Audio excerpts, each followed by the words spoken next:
उसका उद्देश्य ही हमारे फेस्टिवल का यही है कि हमारे सभी खुला के नागरिक जो अलग अलग जाति धर्म सिख अलग अलग समाज से तो सब इकट्ठा आए और इकट्ठा करके हमें फेस्टिवल अच्छी तरह से मनाई जाए। इसका हम लोग सब इकट्ठा आएंगे तो अच्छी तरह से हम अच्छा माहौल भी हमारे प्रोग्राम में कर सकते हैं। और इसीलिए हम लोग ज़्यादा से ज़्यादा अलग अलग समाज के लोगों को बढ़ावा देने के लिए हर एक राशि का कार्यक्रम हमने वहाँ पे रखा हुआ है। जैसे यूपी के लिए भी हमने कार्यक्रम रखा हुआ है, हिंदू समाज के लिए भी हमने कार्यक्रम रखा हुआ है। अपने राजस्थान का तो आपने वैसा रखा हुआ है। अभी थोड़ी आगे लोगों के लिए भी अलग से हमने कार्यक्रम का आयोजन किया है। और अलग अलग कैटेगरी के हिसाब से मतलब युवा अपने समाज से वरिष्ठ लोग और हमारे छोटे बच्चे तो सब कैटेगरी को नजरअंदाज करके हम लोग इस कार्यक्रम में छोटा सा प्रश्न है कि कोई भी फेस्टिवल होता है तो कलाकारों को लेकर कौन सा बड़ा कलाकार आता है, मराठी है हिंदी है, कुछ कलाकारों के नाम बताएं, कुछ शॉर्ट लिस्ट आप लोगों ने किया है कि पब्लिक को एक उत्सुकता रहती है कि यहाँ पे मराठी चित्रपट का या सुपर स्टार होगा, हिंदी का कुछ बताएंगे। इसमें ज़्यादा से ज़्यादा हम लोग सबके संपर्क में हैं और हम लोग जो अभी कार्यक्रम रखे हुए उसमें अपने पिछले देखा होगा तो हम लोग शुरुआत ही 15 तारीख को करने वाले तो दूसरा महाराष्ट्र मतलब महाराष्ट्र को शामिल करके ही हम आगे बढ़ने वाले हैं। तो सबसे पहले तो हमारा दूसरा महाराष्ट्र कार्यक्रम है।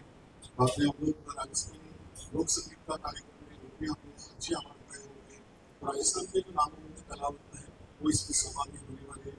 साथ में मराठी में भी जो अच्छे नृत्य करने वाले जैसे अपने गौतम पाटिल जी जो हमारे यहाँ होकर आ चुके हैं। तीसरी बार भी वो वापस शायद आ जाएंगे ऐसा हमें लग रहा है। और थोड़ी बात होगी हमें दादू जो हमारे हम लोग को जो कुछ फेमस है आर्टिस्ट तो वो भी इस कार्यक्रम में मौजूद रहने वाले हैं, संपर्क में रहने वाले हैं। और साथ में ही आप देखते हैं कि बॉडी बिल्डिंग का कॉम्पिटिशन भी हम लोग मुंबई में तो महाराष्ट्र में भी करते हैं। तो ये भी बहुत ही अच्छे पैमाने पे अपने हम बॉडी बिल्डिंग को अच्छे करने वाले हैं। इसमें भी हर एक कैटेगरी मतलब महिलाओं के लिए भी और दिव्यांगों के लिए भी आप लोगों के लिए भी हमने बॉडी बिल्डिंग कॉम्पिटिशन रखा हुआ है।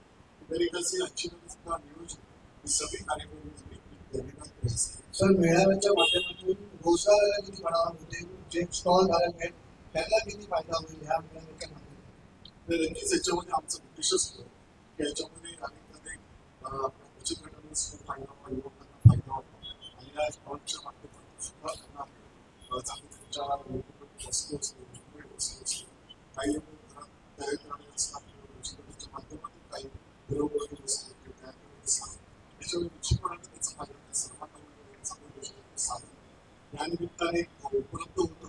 त्याच्यानंतर हे फेस्टिवल संपल्यानंतर सुद्धा त्यांना एक चांगला मायलेज भेटतो फेस्टिवलचा त्याच्यामध्ये एक चांगला बिझनेस सुरू होतो.